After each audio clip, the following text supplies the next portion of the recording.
What the absolute heck is going on, friends? As the kids say, it's been a hot minute, and if that saying irritates you, I will willingly accept the slap across the face. It's been a while since we last talked, so as a brief introduction, or reintroduction, I'm just a cranky old dude who's addicted to computer tech, especially gaming laptops like the one you see here, and all of the things that go along with them. For this video, I thought it would be a good idea to revisit the 2023 G14 with the RTX 4080 GPU. Just let you know how it's doing, how it's holding up in 2025, how it's performing in games, temps, and recommendations, all the stuff that you're more interested in than my incoherent ramblings. As usual, I will be including timestamps in the description so you can skip ahead to parts that are most interesting to you. And as always, if you have specific questions that I don't address or comments about how bad these videos are, just pop them into the comments and I will respond. At the very least, it gives me a 15 to 20 second break from my wife and kids, which is always a good thing for my sanity. I'll start this video with an extremely short and shameless plug, and it's related to why I haven't published a video lately. Well, I can't even say that because I did this like a year and a half ago, but I wrote a book. So it's called The Relic of Oomspire, and I expect absolutely none of you to read it. It's a sci-fi story starring my kids and my dog, who I not only love more than them, but constantly remind them that the dog is on the top of my priority list, which will most likely result in expensive therapy for them for years down the road. Asteroid comes to Earth, humans build cities underground, leave their dogs behind. Dogs miss the humans so much they evolve to walk upright and build things, lots of danger and adventure. And I am never writing another book again because this is intensely personal to me and my family, and it will not appeal to anyone. So there you go. Just wanted to share that.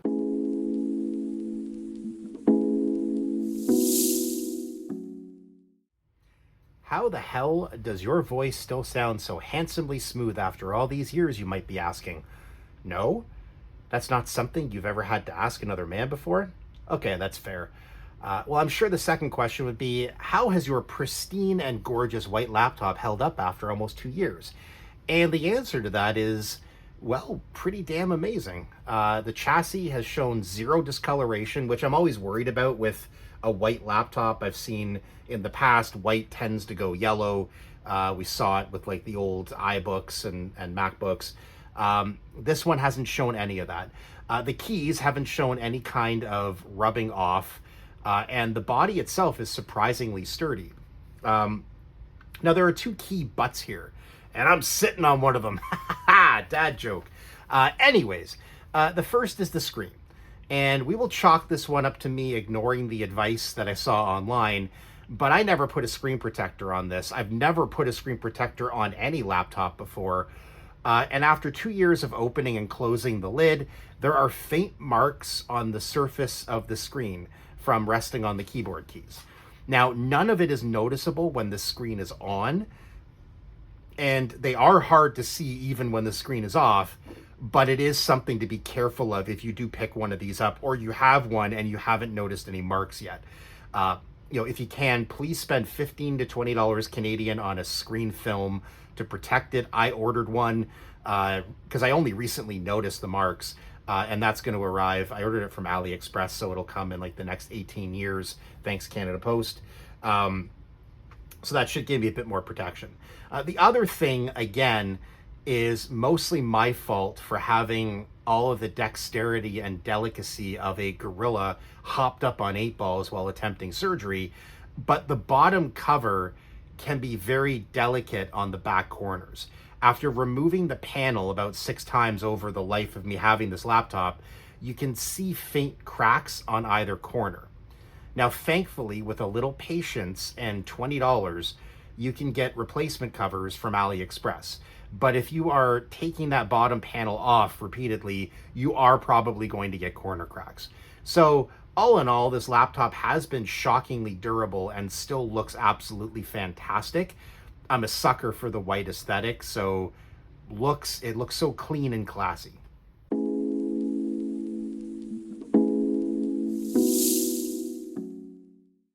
So now we move on to the screen. When this laptop first came out, it was one of the few gaming laptops on the market that had a 500 nit screen, with the exception of, I think, the Legion Pro, and a few others. And it was still a luxury at that time. And I loved this screen. And I think I mentioned it in one of the previous videos, but I originally ordered a larger 17-inch gaming laptop. I think it was the Gigabyte Aorus 17X. And I loved that thing. It had a beautiful metal body.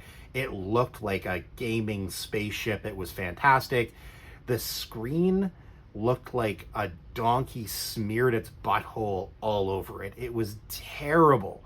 And then I had, at the time, I think I picked it up and I was going to resell it, but then I ended up keeping it. It was the G14 2022 with the 6800S in it. And even though that GPU was weaker than the 4080, the screen was so different and so much better. It was hard to stick with the Aorus, and I replaced it. So, a year later, we're in 2024, a year ago, obviously, but it's just another 500 nit screen at that point in a world full of OLEDs and mini LEDs. And yes, you can get this laptop in a mini LED variant, but I stand by what I said 2 years ago. This is still one of the best screens I have ever seen on a gaming laptop. You get a 1600p 16:10 resolution, 165 hertz refresh rate, 100% DCI-P3 color coverage, and around 500 nits of brightness. I think I measured this once. I had one of those, I can't remember what they're called. You actually put them on the screen, a physical thing on the screen. It measures stuff. My panel was 532 nits. It just depends on the panel lottery, really. If anything, I feel like the Lenovo Legion Pros and the Asus Nebula display equipped laptops like this one and the 2022 G14, they really set the pace for gaming laptop screens. Now, I'm not suggesting I'm right by any stretch, but to me personally, the brightness is one of the biggest selling points for me in a laptop. You can absolutely tell the difference, even in a dimly lit room, and it impacts the enjoyment you get from a laptop more than any other screen factor. I'd rather have a 450 nit full HD than a 320 nit QHD. That's just my preference. All in all, still a gorgeous display, even compared to most laptops today. And yeah, before I start getting crapped on, the OLED screen is better. It isn't as bright, but the true blacks alone make it an exceptional experience. The response rate, obviously better. My main desktop monitor is an OLED. I have the Alienware AW3423DW. And sitting side by side, I don't feel like I'm missing a lot with the laptop screen. Obviously, the OLED is better. I'm not going to pretend it's not, but I don't, like when I bring this laptop upstairs to play Fortnite on a weekend, it's still super bright. I don't see any backlight bleed. There's no weird backlight blooming in dark areas. It's an awesome screen, but that's just me.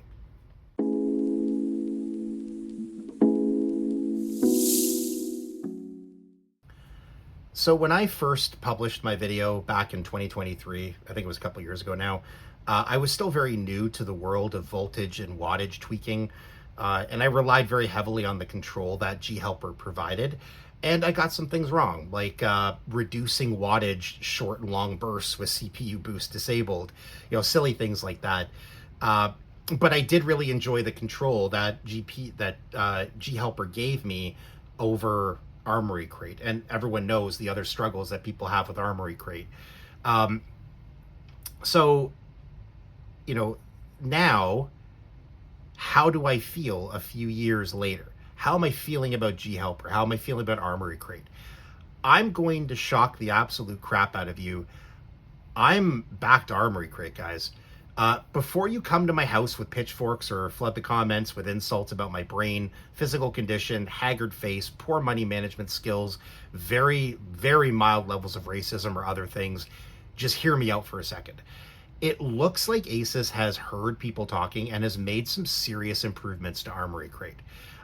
It uses less system resources to run, it's faster and more responsive, and to be honest, I was getting better and more stable temperature control with it than with G-Helper. Now, I fully accept that my G-Helper experience is on me entirely, and with the right guidance, I could use it to tweak the absolute crap out of this system, but my custom profiles in Armoury Crate give me fantastic and stable temperatures and great performance. And to be perfectly honest, it's been a joy just setting it in performance or turbo mode and forgetting about it. The CPU temps will spike to 90 to 95 degrees for a few seconds, and then it's like getting into a hot tub. It just decides, yeah, I'm comfortable now, my body's used to it, I'm just going to settle into a low 80 for the duration of gameplay. Now, I've come to rely on two custom profiles, which, again, are probably idiotic, so please let me know if you have better suggestions. The first is for gameplay, which I'm on here now.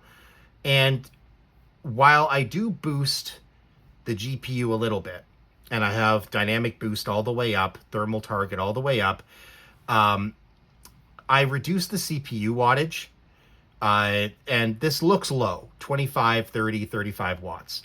But you have to keep in mind that the 7940HS is a ridiculously efficient CPU, and it doesn't need very much wattage to perform extremely well unless you want to run Cinebench. And speaking of Cinebench, I hate synthetic benchmarks. The 2022 G14 with the 6800S GPU that I had, it didn't do very well in synthetic benchmarks, but it repeatedly punched the junk out of the 3070 Ti at 1440p.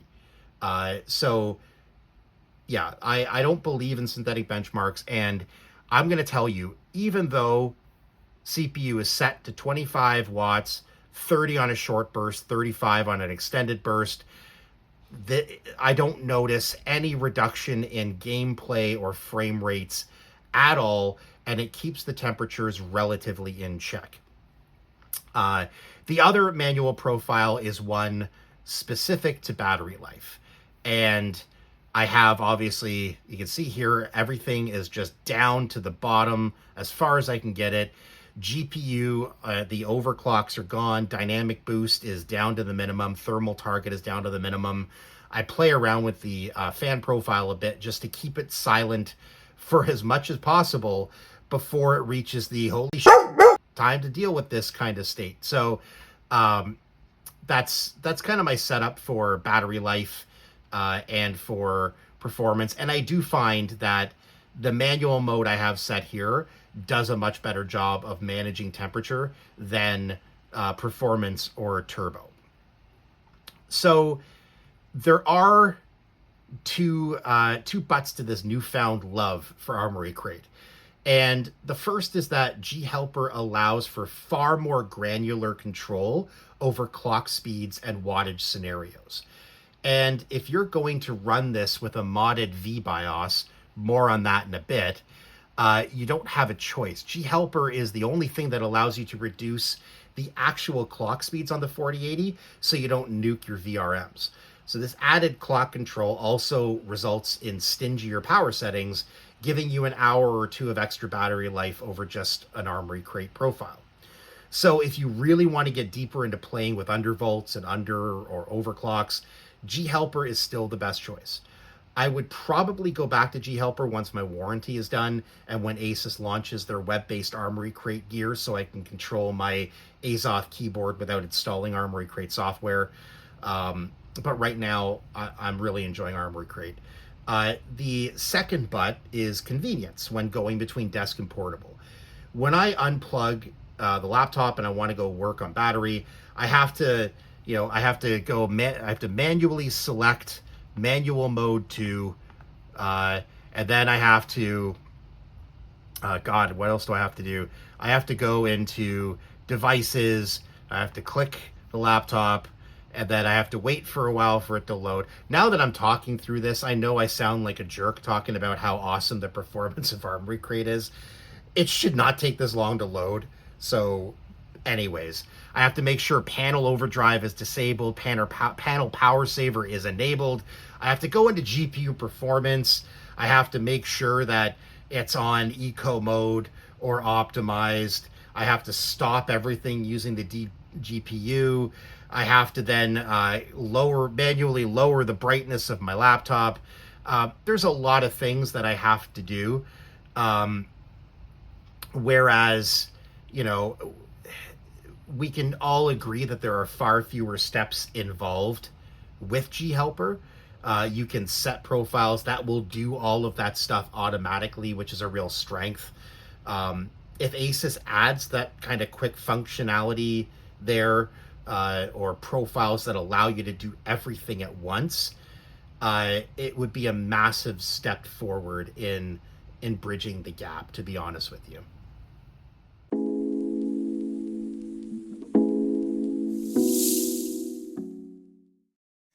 Okay, kids, disclaimer time. I am not telling you to flash your VBios. If you do flash yours and you brick your laptop, I'll tell you the exact same thing I tell my kids every single day. You have drained me physically, mentally, financially, and emotionally, and all I see in your eye reflections are the regrets of a man who wasted his life and drowns his sorrow and emptiness. Um, I meant to say, don't come blaming me. Yeah. Huh. Okay, anywho, in my first video, I had experimented with a few different VBios mods from higher powered 4080s. Mainly, I tried the 150 watt one from the M16 and the 175 watt one from the Strix Scar 16. And while it was cool to pump more power through a GPU that can absolutely benefit from it, the trade-off of broken ports and weird port configurations made it so the juice wasn't quite worth the squeeze. And I can't believe I just said that. I'm officially a geriatric. Uh, Fast forward a couple of years, and thanks to JLP0209 on Reddit, an HP Omen full watt 4080 BIOS was spotted and tested, and results are pretty wild. All the ports work as expected, and the wattage typically went up to 135 to 145 watts sustained. And yes, because of the increase in power, performance went up. My main example is Fortnite. With the stock VBIOS and these settings, I am around the 110 to 125 FPS mark on an external 3440 by 1440 screen. With the HP VBIOS, with the HP VBIOS, I'm a pretty steady play between 130 and 140 FPS. That is a sizable jump, and I will not kick it out of bed for spilling crumbs in the sheets. You know what I'm saying? Here's one from the 40s, ladies and gentlemen. Good Lord, I'm old.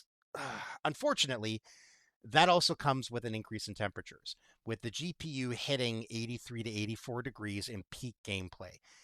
Still within normal operating limits without throttling, but once the GPU in particular starts going above 81 degrees, I start to feel a bit icky.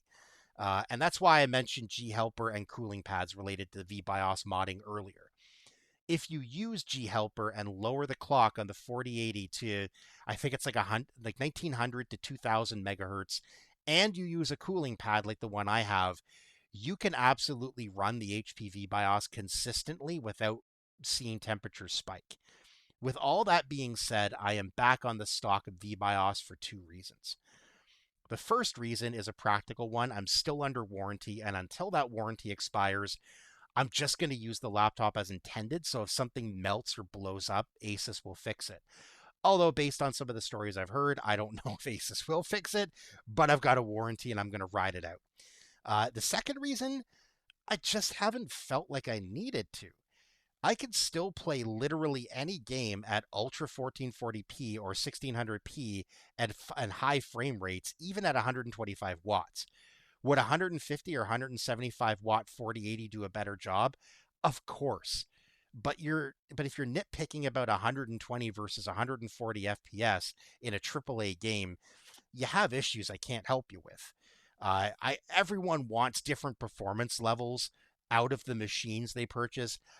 I'm okay getting like 15 to 20 FPS less in very demanding games unless those FPS are like, 40 versus 20. Then we have a problem. But I've never played a game on this laptop that I've struggled to get good performance out of. So, and just like with the OLED burn-in and Temps, I have an irrational fear of VRMs getting bombed from orbit with the increase in voltage and wattage. So that's just another thing, you know. So can you run a higher watt 4080 VBios with stability and manageable temps? Absolutely. Should you? My opinion remains a semi-flaccid no. I just haven't run into a game yet that had me saying, man, I wish I had 15 to 20 more FPS. Maybe my tone will change, when in the future, when there's other games that come down that are more challenging, like maybe GTA 6 completely changes my viewpoint on this. But until then, I'm fine at the base 125 watts. Now, some words of caution. I am not going to link to the VBios or flashing instructions for legal reasons and because I don't want you banging on my door at 3 a.m. with a fried G14. But if you Google search G14 RTX 4080 experience, you may or may not find an interesting Reddit thread. And if you Google increase your laptop's GPU wattage, bracket, updated guide, bracket, by Josh Craves Tech in YouTube, you may or may not find an interesting video. I just have two main words of advice. First, please, for the love of everything sacred, ensure that your laptop is in hybrid GPU mode or Optimus, or whatever the hell the kids are calling it these days, before you do this. If you mess up a 4080 flash, having the laptop in Optimus mode means you still have the integrated 780M GPU, so you can go back into NV Flash and flash the backup or repair the damage. If you don't do that and mess up a flash, game over, dude. The other thing is, the first time you get into NV Flash, please, please, please create a backup of your stock VBios. That is your safety net. The last thing I'll say, if you are going to run a higher wattage VBios, order yourself a 330 watt GAN charger from SlimQ. I'll put the link in the description, and no, they don't even know I exist as a living creature, so I'm not getting paid by them. The 330 watt will give you more wattage headroom over the standard 240. And if you're at 150 watts just for the GPU alone, you'll need all the headroom you can get. The adapter and ASUS cable will run about 194 Canadian, but they're super high quality. I cannot praise them enough for what they've built out. Did you do all three of those things? Okay, go for it, man. Happy flashing.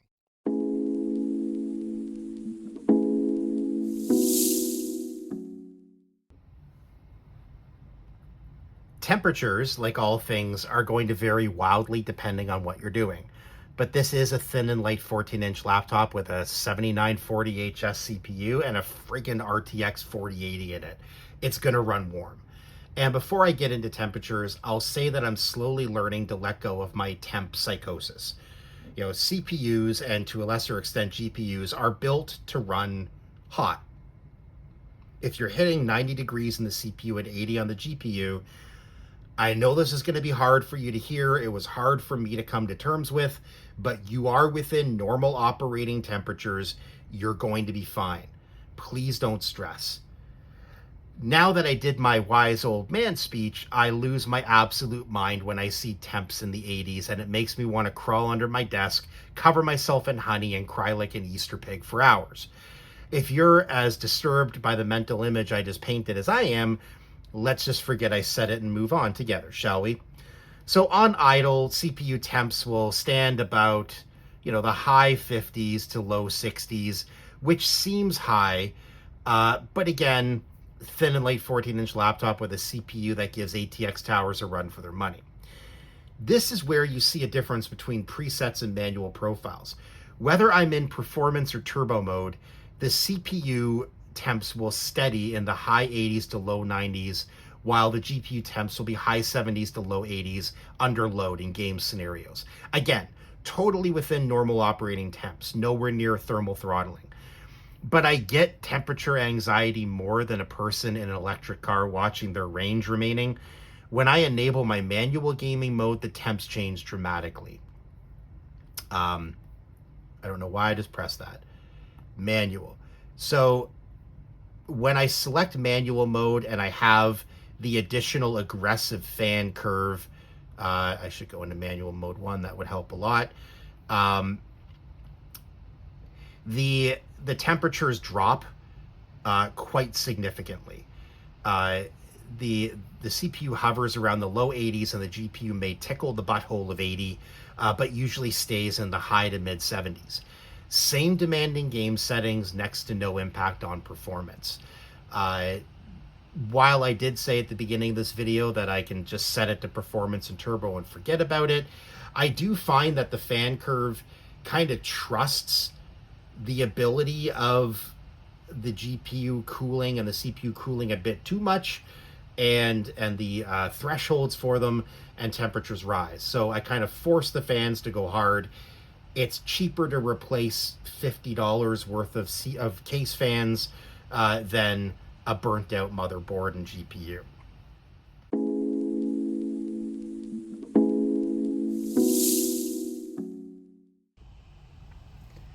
So now we're going to get into a bit of gameplay. I have a bunch of games here. I selected a few to test out based mostly on the things that I like to play on a day-to-day basis. Some of them are newer, some of them are older, but challenge the GPU a bit more. Again, there are people online like Jared's Tech and others who do a much better job of this. They're more granular. They get really into the nitty-gritty of the benchmarks. I'm too old and tired for that sort of crap. I just go on what feels right and what looks right. So I'm just going to show you some gameplay. I'm going to show you my settings, and what I like to do with my games is find a good balance between performance and visual quality. So I'm not going to jack the settings right up to the max. I'm going to find a sweet spot where I'm still getting decent frame rates and it also looks really good. So we're going to go into, an oldie but goodie, Cyberpunk. We're going to look at Path of Exile 2, Palworld, a couple others, Civ 7. If there are games that you want me to try out on this, if you're like close to making a decision on a 2023 and you just want to make sure you're making the right decision, number one, you are. And number two, please let me know. I can do my best to put out a separate video just showing game performance in that. But with that out of the way, let's dive into it.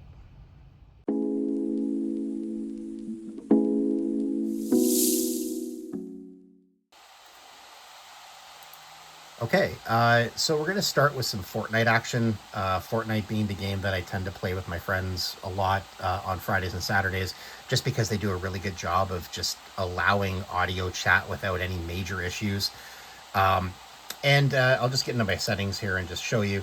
So Fortnite's the kind of game that can really, be played on anything, or it can destroy a high-end system. It just depends on the visual fidelity you want, or the balance of visual quality and performance. And I like a good balance between those two things. So as you can see, I'm on full screen at 1600p. I have it capped at 165, although, spoiler alert, I am never going to hit 165.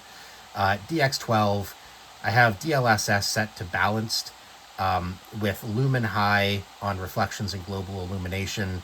I turn shadows off because they really don't add very much of an element of excitement to me or for me. And then everything else far and high. So generally high settings, with ray tracing off because that's psychotic.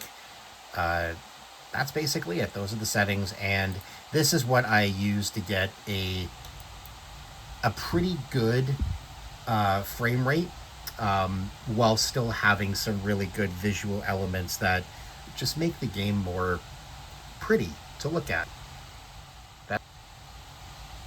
Okay, so here we are. You can see around 120, 115. Sometimes it dips down a tiny bit if things are really busy. It'll eventually settle at around 120 FPS, which at 1600p with these high settings is not too shabby. Play rate's pretty smooth. Everything looks good. Some jerk is shooting at me. and that's fine. He can shoot at me all he wants. Now, obviously, if I really wanted to, I could get the performance up by doing any one of number of things. I could lower the resolution. I could turn off lumen high, although I think I have to do that outside of a game. I can turn all these things down to get up to that 165 mark. But honestly, I really think this is a good spot for this game. You see, I'm getting up there at 120, 130. So really fantastic performance still. Like, I haven't reached the point where I really need to think about, severe overclocking or VBios upgrades. It does what I need it to do, and it does it really well. So there you go. That's Fortnite. If you have better settings that you can recommend to me, like if you have this laptop or this powered 4080 and you have other settings that might be a bit better, that you find still give some good visual quality, but also perform better, please let me know, because again, I'm not necessarily an expert on this, but I'll take whatever advice you have. And I think we should start an entire community of this, like G14 4080 owners. Share your game settings. What works best for you in all the newest games? What's a good balance? What maximizes FPS? What maximizes quality? And just for fun there, while we're on the subject, let's just see what happens if I set everything to epic. And the FPS drops to about, with everything epic, that's not terrible. Mid-70s, low 70s. I gotta tell you though, I don't notice much of a visual difference in terms of quality between epic and my standard settings. But still, everything maxed out, pretty darn good for an underpowered 4080.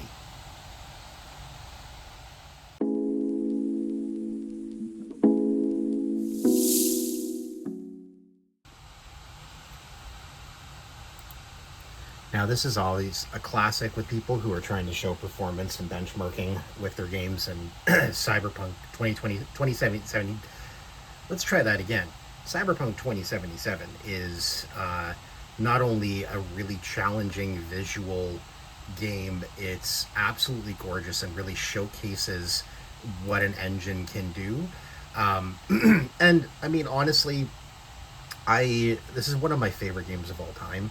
I know people had issues at launch. I didn't have any issues. I think the only issue I ever had when this game first came out was I ran my car into a pedestrian, and they just started jank seizuring in midair and then embedded in the pavement, and I just drove around whatever was happening there and kept going. So I'll just get into the settings I have here, and I feel like this game does a really good job of adjusting based on the hardware, but I usually go for kind of a custom setup here. I have DLSS enabled. I set it at balance. I always start at balanced because I feel like the performance and the visual quality are pretty decent when you're at balanced. And I do use frame generation where possible. I have never noticed any kind of stuttering or weirdness when I use frame gen. I think it's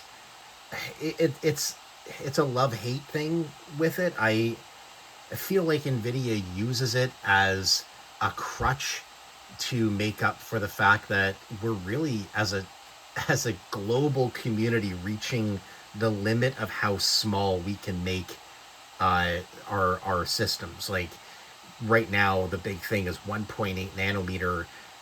We're running out of nanometers, and I know quantum computing is the next thing, but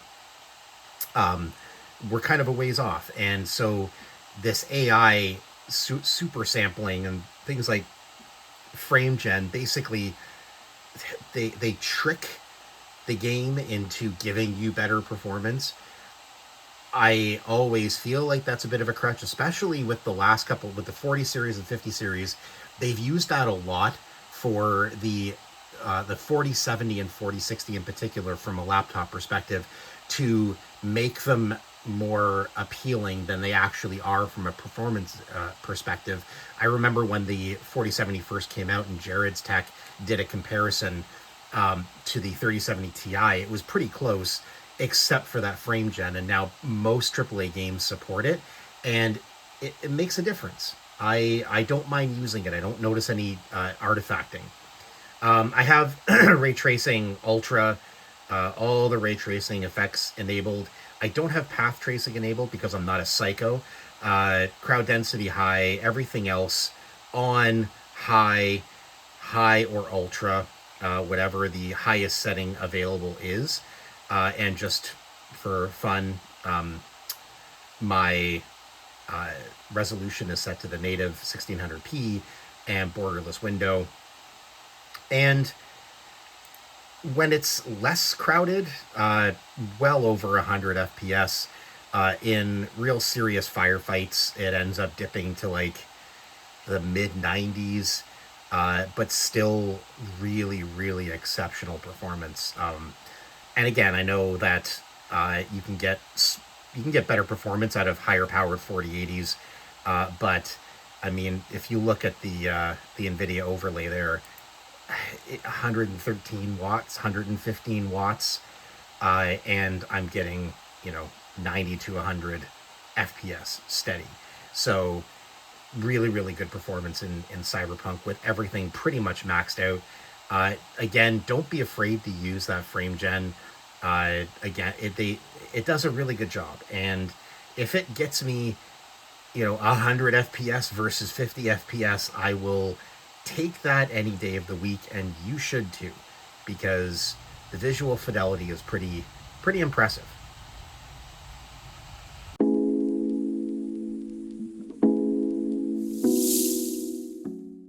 Exile 2 has really scratched my Diablo itch without me having to play Diablo. And I have nothing necessarily against Diablo, but I just found 3 to be kind of boring. I haven't even tried 4 yet, so it could be better than this. I don't know. But I really do like the multiple classes you can choose in this game. I like the infinite kind of ways you can build out your character's abilities through the skill trees. And the story, I don't really care about. I'm sure it's a great story. I'm not playing this game for the story, to be honest with you. I just play it to kill a whole bunch of monsters. And that's what I get to do here without any kind of stress or issues. And the performance I find with this game is very dependent on your internet speed. And as I mentioned at the beginning, I'm working with I'm working with McDonald's Wi-Fi here in my house, so it's not necessarily the best. You're going to see dips, but as you can see, frame rates they're pretty decent. They can spike to the high, 110s. They get down to 90, even in the 80s during peak combat. And I'll just use the safe area to kind of go over my graphic settings. So I have the texture quality set to high as default. Shadow GI quality, I have that to low. Again, just like with Fortnite, I don't get a lot out of shadows in games. I don't find that they add very much to the experience. Like you can see a shadow here. I don't care if it's there or not. Some people do, and it's a personal preference thing. And I do have DLSS set to balanced again, but everything else is kind of on, and it's on high. And I have it again set to the native 1600p. Yeah, and don't save. And this is what I get. The frame rate's really good. I've never had any dips or any stutters or issues unless they are internet related. But for the most part, this laptop just keeps going pretty well. And again, you can look at the wattage here. It's not even cracking 80 watts. Well, okay, I just said it's not cracking 80 watts, and it cracked 80 watts, but it's hovering around that, like the 70s to 80s part. And I'm still kind of in awe that at such a low wattage, I'm getting this level of performance. I I mean, one of the things that people don't really talk about with the 40 series, especially when they're comparing it to a 30 series GPU, is that efficiency. The level of performance you get at lower watts. It's not exclusive to just the 4060 and 4070 being super efficient at lower wattage. It really extends to the 4080 and the 4090. I mean, again, obviously 4080 and 4090 benefit a lot from additional wattage, but the amount of performance I'm getting out of 80 watts on this 4080 is it's still kind of spectacular to me. And yeah, I mean, you're going to have a fantastic time if you really get into Path of Exile 2. Great game just to, again, jump in and just do some mass killing, a Diablo style, and have a lot of fun doing it.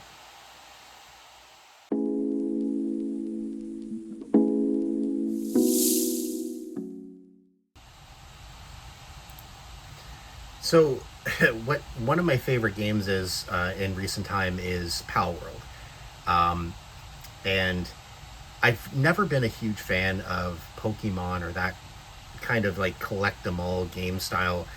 I am I find any kind of survival game where you have to collect materials uh, and build things, and I find that abhorrent. I think it's the worst thing that's ever happened to society, and they should all be destroyed except for Palworld.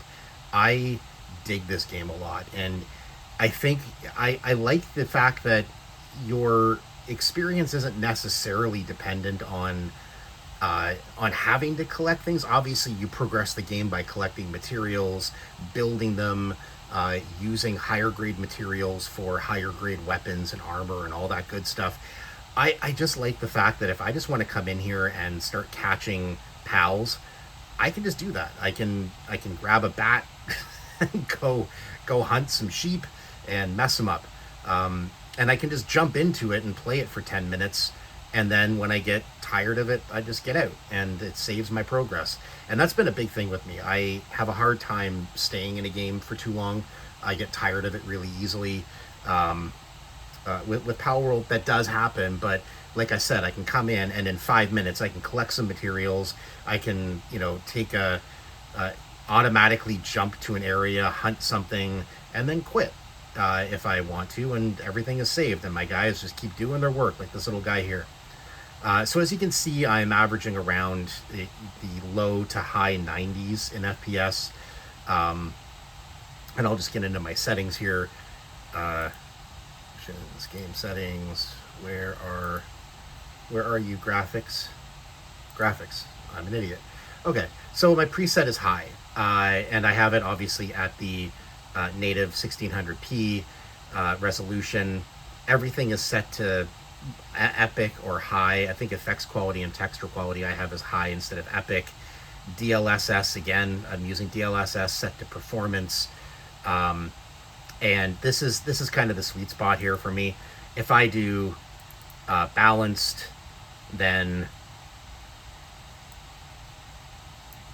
I don't know how much of an effect that has. It doesn't really have much of an effect. It goes to low to high 80s instead of low to high 90s.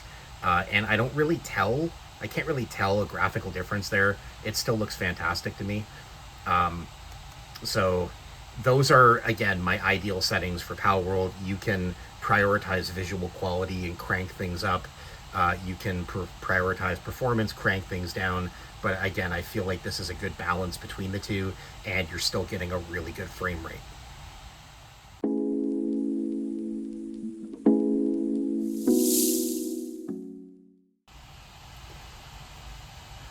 So, Civilization VII is a real love-hate relationship for me. I grew up loving the Civ games, played the heck out of Civ 4, even back in those weird wild days when like a tank could be beaten by archers just because.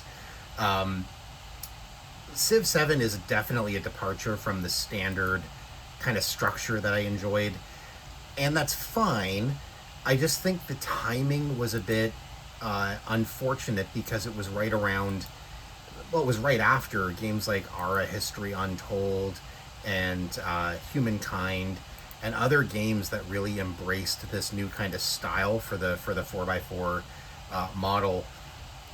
And you especially come off of six, that was like the epitome of that old structure that worked really well, and people have a hard time changing. I know I do. I still play this game a lot, but I don't enjoy it as much as six. But it's a newer Civ game, and I still play it. It's very difficult to explain or justify, and I'm not going to try. I'm just going to play it anyways. And it runs spectacularly. Just going into my settings, we're going to look at options and graphics. And as you can see, I'm at the 1600p default.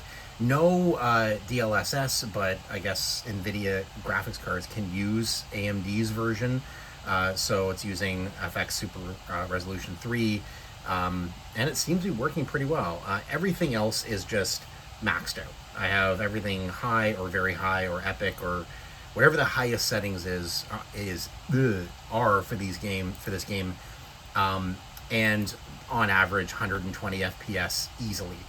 Handles everything, and I haven't noticed, and I'm sorry I don't have gameplay for late game, but even late game when everyone has cities and the battlefield is crowded, I do not see any kind of slowdowns whatsoever. It's really stable. Uses about 105 watts on the GPU, and again, I think I said it before. Just it's insane how much power you get out of such a low wattage for this 4080.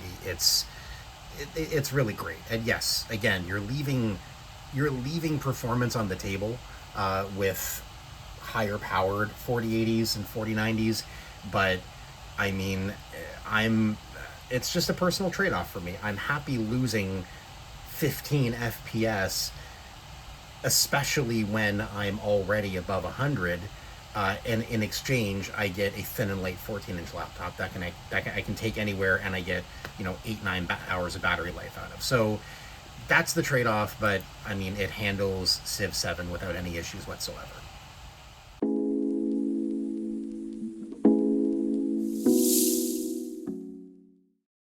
One of the areas where this laptop shines is battery life. And I know I've heard stories from Reddit users and other owners who say the battery life sucks. Hasn't really been my experience. I'll start by acknowledging fully that other gaming laptops get better battery life. I don't care about them. I care about this one. And with no tweaks, just silent mode preset, 60 hertz screen, panel overdrive off, 40% brightness, I get anywhere from 6.5 to 7.5 hours of light browsing. And that's after 2 years of use with Asus battery saver settings on, which keeps the charge to 80% capacity. When I use my custom manual battery saver mode, that goes up to 7 to 8 hours. If I charge to a full 100%, I'm sure that could be even higher. So how long can I play on battery? How long can I play a AAA game on battery? I have no idea. I'm not an absolute psychopath trying to play AAA games away from a plug. Have you seriously lost your minds? I kid, of course. Everyone's going to use their laptop differently, but I have never tried to play a game off battery. I don't think I ever would. If I really want to do that, I'll just get like an ROG Ally or something. Um, Again, not the greatest compared to other laptops, but I'm never away from my plug for more than 3 to 4 hours at a time. And for a laptop with this CPU and a 4080, the battery life is downright obscene. Now, in performance in day-to-day activities, if you're looking for a long and detailed analysis of how this gaming laptop handles day-to-day things like emails and Microsoft Office, boy, are you going to be disappointed. It has an 8-core 16-thread CPU, 32 gigs of RAM, and an RTX 4080. It does to email, web content consumption, and office work what the Ark of the Covenant did to all those German soldiers in Raiders of the Lost Ark. It plows through 4K video editing like a Newfie through a candy store. I'm allowed to say that, by the way, because I'm half Newfie. So I'm half allowed to say that. Please don't cancel me. And that's what makes this laptop so damn impressive to me. I can carry it around an office all day without plugging it in, doing Zoom calls and messaging on Slack and sending emails, and it doesn't bat an eyelash. Even on silent mode, the performance is fantastic. And when I go home and get my ass absolutely handed to me on Fortnite on high and ultra settings, it can do that too.